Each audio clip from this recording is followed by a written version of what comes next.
Tudo bem, pessoal? Eu sou o Ederson Berti, sou aluno do curso de Engenharia da Computação e o meu orientador é a professora Eliane Custódio. O projeto que a gente vai tratar hoje é um controlador lógico programável de baixo custo, que seria um equipamento para uso em automação industrial e consigamos coletar dados de sensores, processar a informação e enviar um comando para atuadores. Basicamente é o que está exposto na figura abaixo ali. Temos sensores externos, temos atuadores, tá?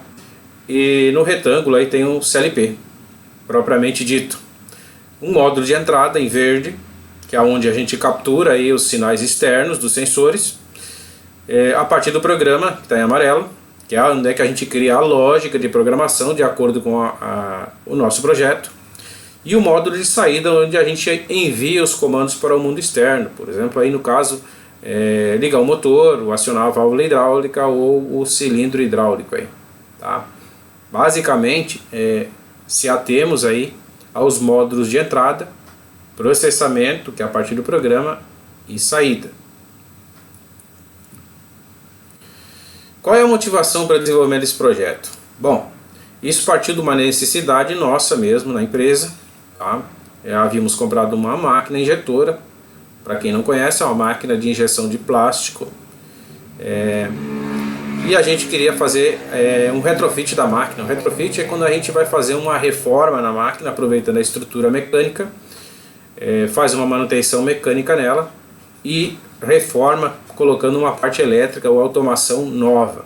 Tá? Então a gente fez uma cotação na época, aí antes da pandemia foi, a gente queria colocar uma tecnologia mais nova na máquina, com mais recursos, mas a cotação no CLP de mercado aí custou pouco mais da metade do que a gente tinha pago no equipamento, aí tornando praticamente inviável o que a gente queria fazer na época. Tá?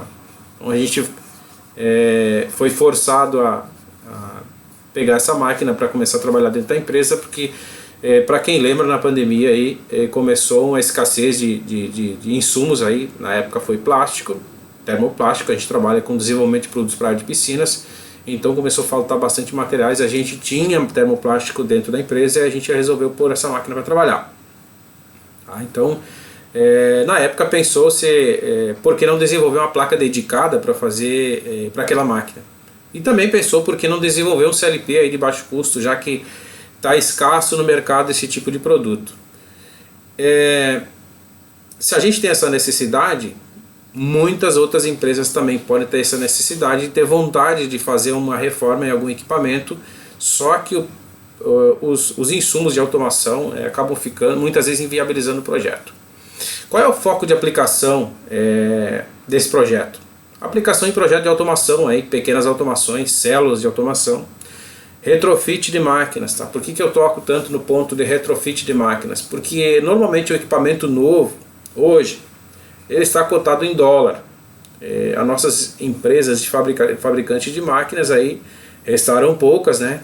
E a maioria está vindo importado e é cotado em dólar. Então muitas vezes a empresa tem uma máquina mais antiga, que ela possui uma estrutura mecânica forte, e poderia estar aplicando a parte elétrica atualizada, né, e pôr essa máquina na produção e deixar ela de forma competitiva. Tá?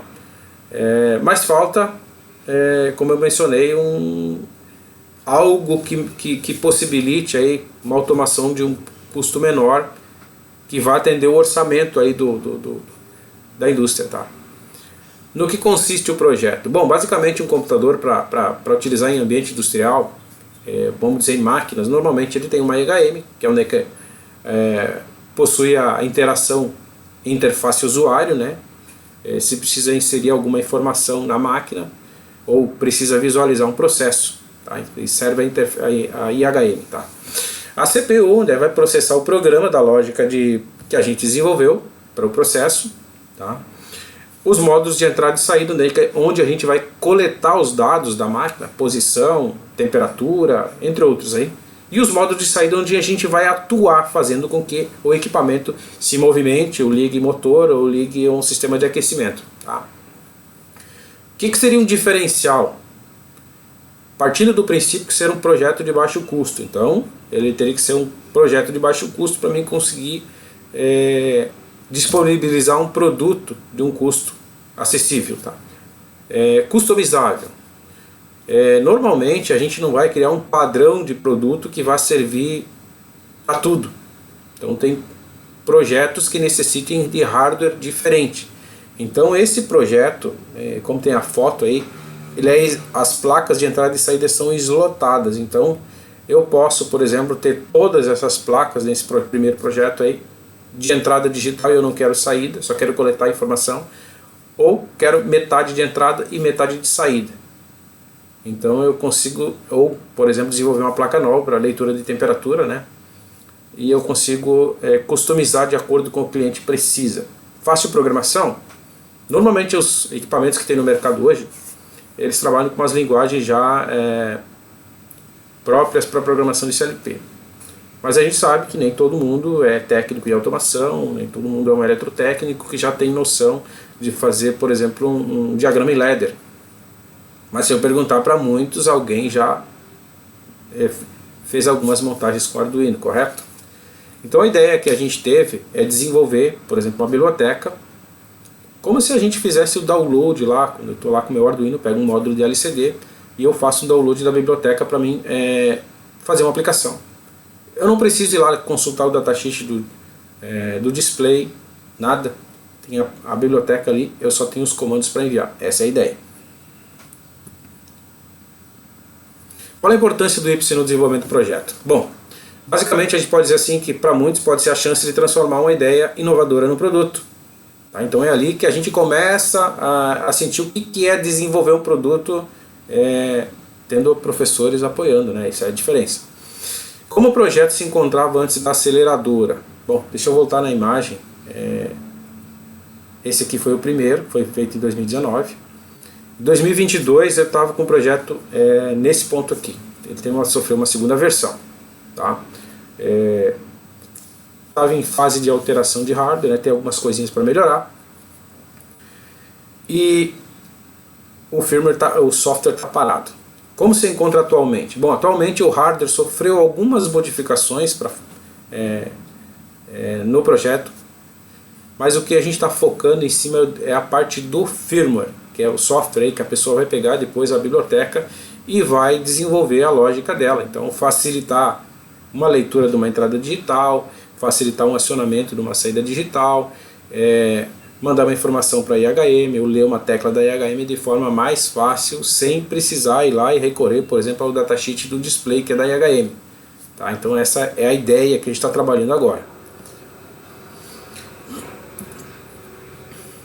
Então, basicamente, essa foto é do projeto agora, que eu estou testando o hardware, né? Então tem algumas informações do display do LCD, que estou ajustando um RTC, que é para um relógio de tempo real, que vai possibilitar, por exemplo, ter uma hora, monitorar um processo, quero fazer um log de algum processo, o que está acontecendo e gravar a hora junto. Então vai dar a possibilidade de fazer isso. E mais uns outras informações aí, está em teste aí, entradas e saídas digitais. Tá? Então ele está, esse projeto a gente focou trabalhar em cima de entradas digitais e saídas digitais e IHM no momento. Tá? Então para não abrir muito o leque e o projeto demorar muito para ter uma primeira versão. Recomendaria a participação dos alunos da Uninter na IPSE? Claro que sim. Para muitos pode ser o primeiro contato com o projeto de aplicação da pesquisa visando um produto. Lançar um produto no mercado vai muito além de desenvolver um protótipo. Então precisa bem mais coisas quando a gente vai fazer um protótipo. Vou desenvolver um produto, alguém quer comprar 500 peças. Como é que eu faço? Tem fornecedor? Onde é que eu vou produzir as placas? Qual é a embalagem que eu vou utilizar? Vai dentro de uma caixa de plástico? Isso aí precisa de um adesivo? Tudo isso aí, quanto é que vai custar? Sei fazer preço de custo? Quem é que vai distribuir para mim? Como é que eu vou dar assistência? Qual é a ferramenta de desenvolvimento? Por aí vai. Tá? Parceria entre empresa e universidade. Cara, isso é muito importante, a parceria entre empresa e universidade. Então a empresa está aplicando a pesquisa e a universidade está fazendo a pesquisa.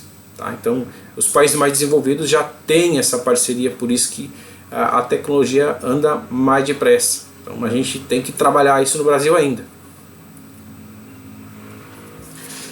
Meus agradecimentos aí ao pessoal da Uninter, pela ideia aí da Ipsen, né, aceleradora, para orientar os alunos aí que têm ideias e não conseguem pôr em prática.